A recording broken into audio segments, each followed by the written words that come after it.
I've laid awake so many fucking nights thinking, oh, what am I going to say? What am I going to say? And normally you can't shut me up if you know me. Firstly, I'd just like to thank Courtney for doing this. This is fucking heavy. I didn't realize how heavy that was going to be. I've done a lot of Attitude Awards over the years, and with a lot of my friends actually getting up and getting awards, and I would sit there and I think, I fucking hate them. And like literally every one of them that got up and got that award, I'd think, I hope you fall down the stairs. I hope, you know, but I'm here tonight because I'm a changed person. I don't think like that anymore.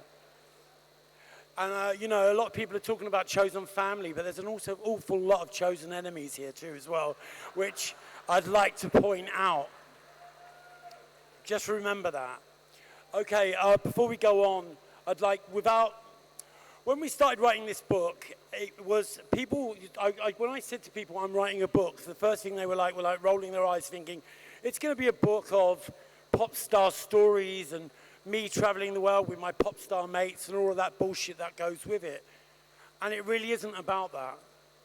You know, it's a book of redemption. It's a book of honesty. I've never in my entire life been honest. I've never been honest in my entire life. I've been a cheat, I've been a liar, I've been a thief, and I've been a lot of things in my life that I'm not proud of, and I've carried a lot of shame and trauma. And this book is really about that shame and trauma. And I would lay awake at night thinking, what the fuck have you done? Why have you told the world this stuff? You know, in 1992, my partner came home and told me that he was HIV positive. And I knew at that point in time, so was I. And I lived in denial for many years around it. And instead of getting help and looking for answers, I went on a spiral of destruction. And all I ever thought about was dying every day. I didn't think about what I was going to die of. I just wanted to die for many years. And, you know, in 2001, when I was diagnosed, I probably had it for 10 years. Well, I did have it for over 10 years before that. And I was diagnosed in 2001. And my mum found me collapsed in my house. And I spent 6 months on life support in a coma because the viral load was so high that I had full-blown AIDS. And through the miracle of super drugs and antivirals and people that cared, I'm here today. And I never...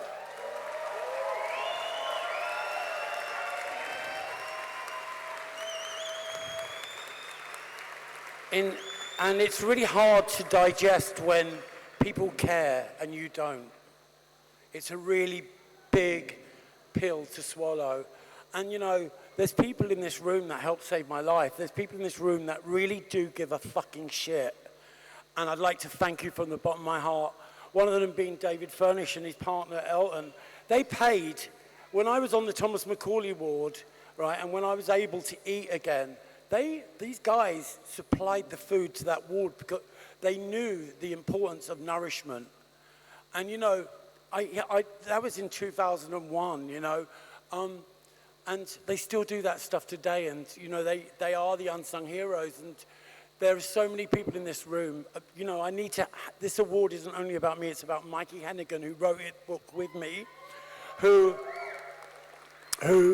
put up with so much of my shit. You know, I wrote about things that I had carried around with me forever and never disclosed to anyone. Abuse, the abuser, and I went in deep.